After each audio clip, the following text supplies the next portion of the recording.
Bem-vindo de volta à Escola Sabatina. A história do Êxodo é a história das obras providenciais e milagrosas de Deus. No livro de Êxodo, vemos o poder de Deus, a soberania de Deus, mas também vemos o cuidado de Deus, o amor de Deus por seu povo. Moisés, o personagem principal do livro de Êxodo, está constantemente aprendendo lições de fé para depender de Deus. Na lição 3, no estudo desta semana, o título é Um Começo Difícil. Logo veremos o porquê, mas vamos orar. Pai do céu, nós te agradecemos de coração por Jesus. Agradecemos porque, embora às vezes tenhamos começos difíceis, e às vezes a vida esteja em alta, às vezes caminhamos pelo vale, mas somos gratos porque Deus está conosco, não só nos bons momentos, mas também quando estamos no vale. Esteja conosco em nosso estudo. Em nome de Cristo, amém. Você sabe, alguns cristãos acham que, se você é cristão, terá saúde, riqueza e felicidade. Você terá prosperidade e sucesso, mas isso não é necessariamente verdade. Vemos isso na vida de Moisés e na vida dos israelitas. Deus chamou Moisés? Com toda certeza. Deus disse a Moisés, quando ele estava vagando pelo deserto, vá até o faraó e diga ao faraó para deixar meu povo ir. Deus realizou milagres na vida de Moisés para assegurar a Moisés a sua orientação divina? Sim, realizou. Lembra que a vara virava uma cobra, e então Moisés a pegava pelo rabo e ela virava vara de novo? Lembra que Moisés colocava a mão no peito, ela ficava leprosa, ele tirava e ela era curada? Lembra que ele borrifava o sangue, sangue na água? Com certeza, Deus realizava milagre após milagre após milagre. Então Moisés tinha certeza de que fora chamado por Deus, tinha certeza de que o poder de Deus o sustentaria, mas Moisés enfrentou desafios. Na lição de sábado à tarde, o segundo parágrafo diz: aqueles que confiam em Deus enfrentarão inúmeras provações. Quando perseveramos, porém, Deus traz soluções que vêm nos termos dele e no tempo dele. Seus caminhos podem entrar em conflito com nossas expectativas de soluções rápidas e instantâneas, mas precisamos aprender a confiar nele independentemente disso. Então Deus está constantemente nos conduzindo a uma confiança mais profunda. Quando Moisés foi até o faraó, a resposta do faraó foi de desafio. Em Êxodo 5:1-2, lemos depois disso: Moisés e Arão foram falar com o faraó e disseram: assim diz o Senhor, Deus de Israel, deixa o meu povo ir para que me celebre uma festa no deserto. Mas o faraó respondeu: quem é o Senhor, para que eu obedeça a sua voz e deixe Israel ir? Não conheço o Senhor, nem deixarei Israel ir em que desafio. Que rebelião contra o verdadeiro Deus! Aqui, o faraó diz: eu não conheço o Senhor. Quem é o Senhor? O faraó teve todas as oportunidades de conhecer a Deus. Os israelitas estavam em escravidão no Egito há décadas, séculos. Moisés estava na própria corte do faraó, então o faraó poderia ter conhecido. Aqui na nossa lição, no terceiro parágrafo, diz o Egito, com o faraó como rei, é simbólico de um poder que nega a presença e a autoridade de Deus. É uma entidade que se opõe a Deus, à sua palavra e ao seu povo. Então, o Egito representaria o ateísmo, uma filosofia de vida ateísta. Isso se torna importante porque, mais tarde, na Revolução Francesa, em Apocalipse 11, a França, durante aquela revolução, quando negou a Deus e defendeu o ateísmo, disse que, a França diz: quem é Deus? E a França nega a existência de Deus durante a Revolução Francesa do século XVIII. Então, o Egito é usado como símbolo de impiedade, de rebelião, de desafio, de ateísmo na Revolução Francesa. Interessante, não é? Se você for para Daniel capítulo 11, você tem aquela batalha entre o rei do norte e o rei do sul. Norte e sul são sempre direções em relação a Israel. Jerusalém representa o povo de Deus, sua igreja. No norte, você tinha os invasores babilônicos, mas depois a bandeira passa para o norte como religião falsa, para o romanismo e o papado. No sul, você tem o Egito. Rei do norte, rei do sul, últimos dias, batalha entre os poderes religiosos sob a liderança do papado no símbolo do rei do norte. Símbolo do rei do sul. Você observa o conceito do Egito, o conceito do ateísmo, desafio contra o verdadeiro Deus. Então, a falsa religião unida com os reis da terra, os políticos e os financistas da terra, os empreendedores econômicos, da terra. Então há esse triunvirato de união representado todo nesse rei do norte. É Babilônia, religião falsa, política, pessoas com dinheiro. Então você tem essa união. E então no rei do sul e no Egito. Você tem o Egito, você tem o ateísmo.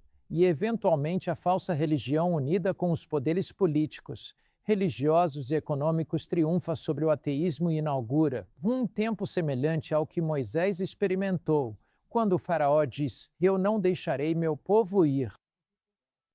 Em outras palavras, haveria uma união entre igreja e Estado, um aperto de ferro sobre o povo de Deus. Mas vamos para a lição de segunda-feira, e esse é um começo difícil para Moisés. A vida ficou mais difícil para os israelitas. Êxodo 5:3 em diante diz: "O Deus dos Hebreus nos encontrou, então deixa-nos ir, jornada de 3 dias ao deserto, e sacrificar ao Senhor nosso Deus, para que não caia sobre nós com peste ou espada." O rei do Egito disse: "Por quê? Moisés e Arão querem afastar o povo do trabalho. Voltem ao trabalho." Moisés disse: "O povo numeroso, e tu os fazes descansar de seus fardos." Essa palavra descansar, no hebraico é sabá.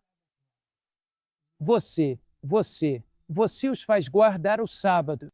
E então, aqui, os israelitas estavam tentando adorar o Deus verdadeiro. Então há um conflito entre os deuses verdadeiros e falsos. Versículo 6. Então Faraó ordena aos feitores. Ele diz a eles: "Olha, não deem mais palha para eles fazerem os tijolos." Agora, na fabricação de tijolos para os edifícios antigos, a maioria deles no Egito era feita desses tijolos. Então você tem barro, mas isso não vai se manter unido. Então você precisa de palha. Não faz muito tempo, eu visitei o Egito e, vi pilhas desses tijolos de barro e tirei fotos da palha que eles ainda usam hoje. Então eles faziam esses tijolos de barro e palha, depois revestiam com uma camada de gesso. Assim, quando o sol batia nesses edifícios egípcios, eles ficavam incrivelmente bonitos. Mas você entende o ponto de Faraó. Moisés e Arão descem. Há uma grande expectativa, muita energia. Existe esse sentimento de que Israel será libertado da escravidão egípcia. Mas as coisas não melhoram, elas pioram. Moisés diz: "Ok. Vocês estão um pouco preguiçosos aqui. Vão buscar sua própria palha." Antes desse momento, a palha era trazida para eles, e eles a misturavam com os tijolos. Então agora eles têm que procurar sua própria palha. Eles produzem menos tijolos em sua cota e, como resultado disso, os capatazes estão espancando os chefes israelitas, e a situação se torna terrível, realmente terrível. Se você olhar, por exemplo, O segundo parágrafo da lição de segunda-feira. Moisés então foi ao rei do Egito com as ordens de Deus, e as coisas ficaram ainda piores para os israelitas. O sofrimento deles aumentou, o trabalho diário ficou mais pesado e exigente. Eles foram acusados de serem preguiçosos. Eles foram tratados com mais rigor, e o serviço deles ficou ainda mais difícil do que já era. Os líderes não estavam satisfeitos, e o confronto entre eles, Moisés e Arão, foi feio. Então, quando você olha para essa história, Moisés está seguindo a ordem de Deus. Arão está fazendo o que Deus mandou. Mas, mesmo assim, há problemas e dificuldades. Nunca devemos pensar que, ao fazermos o que Deus mandou e obedecermos a Deus, teremos sempre, de imediato, saúde, riqueza e felicidade. Não. O diabo ficou furioso. Deus então fala com Moisés, e nós chamamos isso de o véu divino. Você encontra isso em Êxodo capítulo 5, onde Deus está falando com Moisés. Enquanto Deus fala com Moisés em Êxodo capítulo 5, vamos olhar para os dois últimos versículos e depois passar para Êxodo capítulo 6, Êxodo, o 5º capítulo. 1. Moisés volta-se para o Senhor e diz: Senhor, por que trataste tão mal a este povo? Por que trouxeste esse mal sobre este povo? Por que me enviaste? Pois desde que fui ao Faraó para falar em teu nome, desde que fui em teu favor, Senhor, ele tem feito mal a este povo. E tu não libertaste de modo algum teu povo. Moisés está preocupado. Interessante os diálogos entre Moisés e Deus. Moisés fala com Deus como falaria com um amigo. Deus, o Senhor me mandou ir lá e dizer ao Faraó: deixa o meu povo ir. E quando fui lá e vi o que aconteceu, foi um desastre. Senhor, você já sentiu, às vezes, que estava tentando fazer o que é certo na sua família e tudo virou um desastre? Você já sentiu que estava tentando fazer o que é certo no seu casamento e tudo virou um desastre? Você já sentiu que estava tentando fazer o que é certo nas suas finanças e tudo virou um desastre? Tentando fazer o que é certo na igreja e tudo virou um desastre? Veja, Deus fala com Moisés agora, capítulo 6, versículo 1 em diante. Chamamos isso de o véu divino. É a lição de terça-feira. Então o Senhor disse a Moisés: agora verás o que farei a Faraó, pois com mão forte ele os deixará ir, e com mão forte os expulsará de sua terra. E Deus falou a Moisés e disse: eu sou o Senhor. Moisés, nunca se esqueça disso. Moisés, nunca se esqueça disso. Eu sou o Senhor. Veja o versículo 3. Aparecia Abraão, Isaque e Jacó. Por quê? Pois Deus fez uma aliança com Abraão, Isaque e Jacó. Deus iria cumprir sua aliança. Ele iria conduzir Israel para fora da escravidão egípcia. Meu nome é Jeová. Não fui eu conhecido por eles? Versículo 4. E também estabeleci a minha aliança com eles. Versículo 5. E ouvi o gemido dos filhos de Israel, que os egípcios mantêm em escravidão. Eu me lembrei da minha aliança. Versículo 6. Portanto, dize aos filhos de Israel: eu sou o Senhor, eu vos tirarei. Última parte do versículo 6, e eu vos resgatarei com mão estendida e com grandes juízos, e eu vos tomarei. Versículo 7, e eu vos tomarei para mim por povo, e serei vosso Deus, e sabereis que eu sou o Senhor vosso Deus, que vos tiro de debaixo das cargas dos egípcios. Moisés, um dos seus problemas é este: você ouviu a voz do Faraó, mas agora eu quero que você passe a ouvir a voz de Deus. Você ouviu a voz de Israel quando eles reclamaram, mas agora eu quero que você ouça a voz de Deus.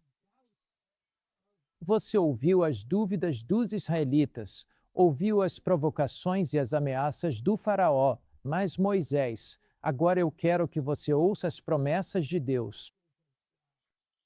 Quando passamos por desafios em nossa vida, quando enfrentamos dificuldades, quando a jornada é longa, quando a montanha é alta, quando o caminho é difícil, ouça as promessas de Deus.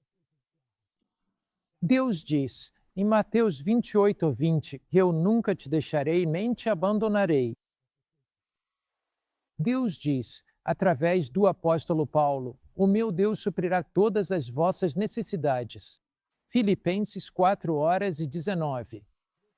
Filipenses 4:13. Posso todas as coisas naquele que me fortalece. Quando você estiver passando por um momento difícil, reivindique as promessas de Deus.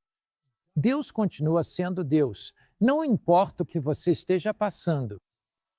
Deus é o Deus do monte, Deus é o Deus do vale. Deus é o Deus que está com você onde quer que você esteja, mesmo quando as coisas parecem não estar indo bem. O olhar divino fala conosco e suas promessas são verdadeiras. Ele diz em Êxodo 6:6-7, na Nova Versão Internacional, lemos na versão Almeida, mas há algo na Nova Versão Internacional que realmente capta o pensamento de Êxodo 6:6-7. Ele diz, eu os resgatarei com braço estendido e com grandes atos de juízo. Eu os tomarei como meu povo e serei o seu Deus. Deus diz, eu vou redimi-los. Na lição de quarta-feira, vemos a fórmula da aliança de Deus. Em Êxodo 6:9-13, lemos: Moisés falou assim aos filhos de Israel, mas eles não deram ouvidos a Moisés, por causa da angústia de espírito e da dura servidão. E o Senhor falou a Moisés, dizendo: Vai, fala a Faraó, rei do Egito, para que deixe os filhos de Israel saírem da sua terra. E Moisés falou diante do Senhor, dizendo: Eis que os filhos de Israel não me deram ouvidos. Como, pois, Faraó me ouvirá a mim, que sou de lábios incircuncisos? E o Senhor falou a Moisés e a Arão, e lhes deu uma ordem para os filhos de Israel e para Faraó, rei do Egito, para tirar os filhos de Israel da terra do Egito. Deus disse que Moisés, os filhos de Israel podem não ter te ouvido, mas no final das contas Faraó vai me ouvir. Confie na minha palavra. Acredite nas minhas promessas. Entenda que eu tenho um propósito em tudo isso. Quero que todo o Egito veja o poder do Deus vivo sobre todos os deuses do Egito. Moisés, em breve você vai entender a minha estratégia. O Egito precisa reconhecer a fragilidade e a tolice de acreditar em seus deuses. Eu não quero apenas libertar Israel, mas quero que o Egito veja, Deus diz a Moisés, o poder do Deus vivo. Na nota sobre a lição de quarta-feira, logo após a pergunta, diz: os hebreus estão tão desanimados em sua dor, sofrimento e trabalho árduo que não ouvem as palavras de encorajamento de Moisés de que Deus agirá para cumprir o que prometeu. Eles esperaram tanto por isso, e suas expectativas não foram atendidas. Não devemos ser muito críticos com eles, pois tinham expectativas muito altas, mas mesmo assim Deus estava ensinando-os. Embora estivessem deprimidos, desapontados, insatisfeitos e às vezes se sentissem abandonados por Deus, Ele estava ensinando-lhes confiança, confiança e mais confiança. Você sabe, em Salmos 73, 23, 26, vemos Deus incentivando Israel a ter essa confiança mais profunda, e há uma lição nisso para você, há uma lição nisso para mim, meu amigo. E essa lição é que, seja o que for que passemos, podemos aprender uma confiança mais profunda. Aqui, Deus fala a Israel: todavia, estou sempre contigo, tu me seguraste pela minha mão direita. Tu me guiarás com o teu conselho, e depois me receberás em glória. Quem tenho eu no céu além de ti? E não há ninguém na terra que eu deseje além de ti, Senhor. A minha carne e o meu coração desfalecem, mas Deus é a força do meu coração e a minha porção para sempre. Minha carne e meu coração falham. Quando não tenho força física para continuar e resolver o problema, quando não tenho força mental ou emocional para resolver o problema, o que Davi diz nos Salmos? Ele diz aqui: minha carne e meu coração falham, mas Deus é a força do meu coração e a minha porção para sempre. Quando somos fracos, Ele é forte. Quando somos frágeis, Ele é todo-poderoso. Quando somos ignorantes, Ele é sábio. Quando achamos que não conseguimos dar mais um passo, em Jesus, por Jesus, através de Jesus, por causa de Jesus, nós conseguimos seguir em frente.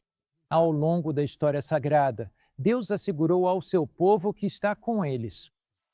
Ele lhes dá sua paz, seu consolo. Ele os fortalece para enfrentar os desafios da vida.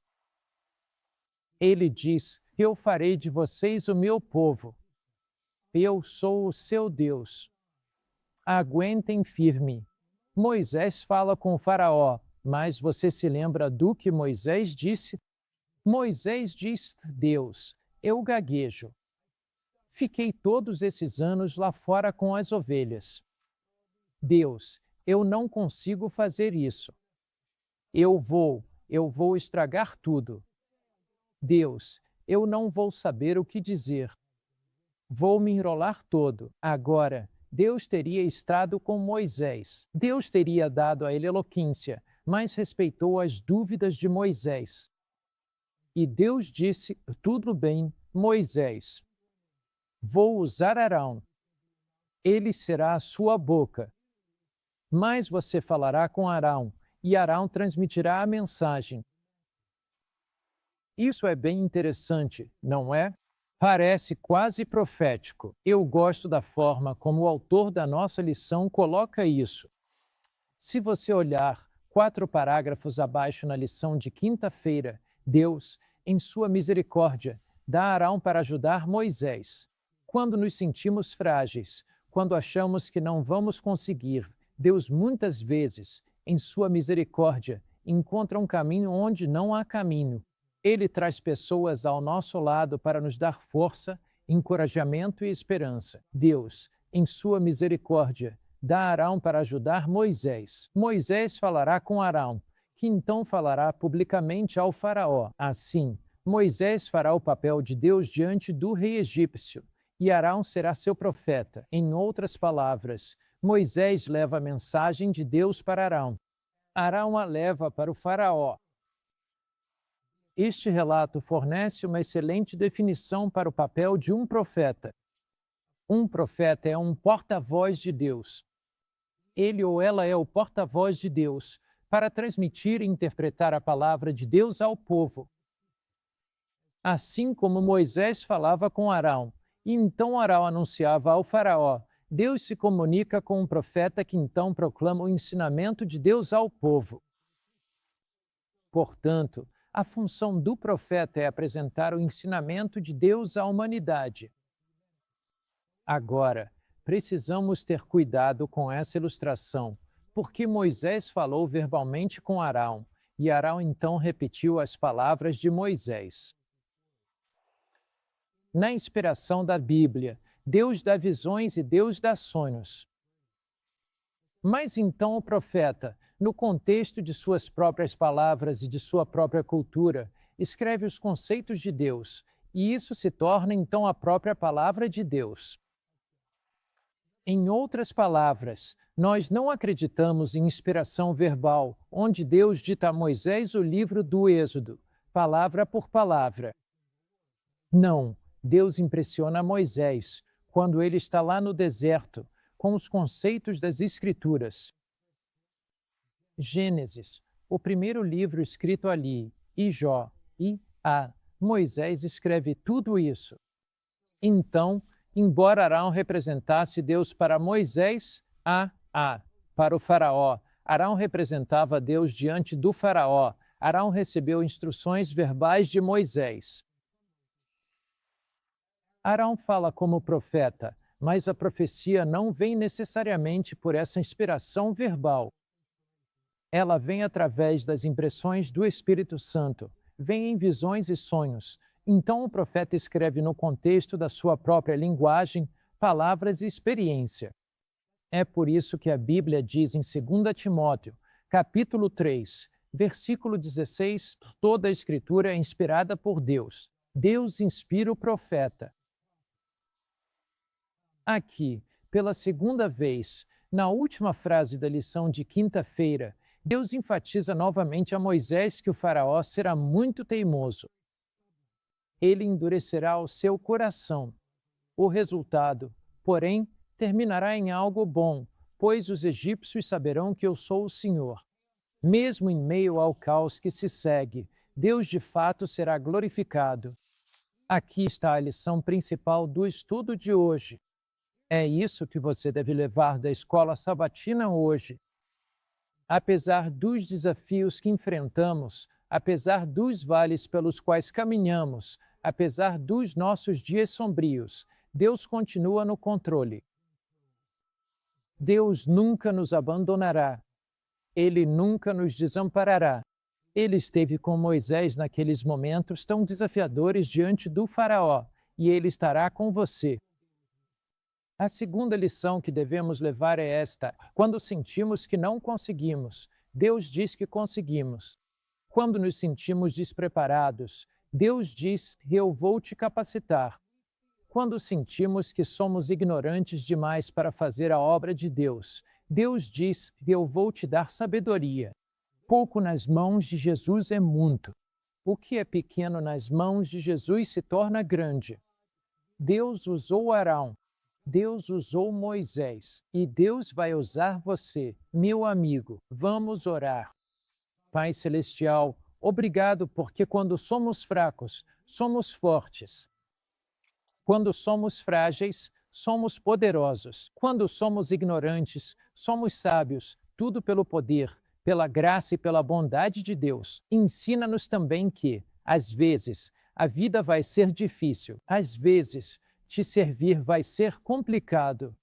Mas ensina-nos, Senhor, que Tu serás fiel conosco e nos conduzirás por qualquer crise que enfrentarmos. Em nome de Jesus. Amém.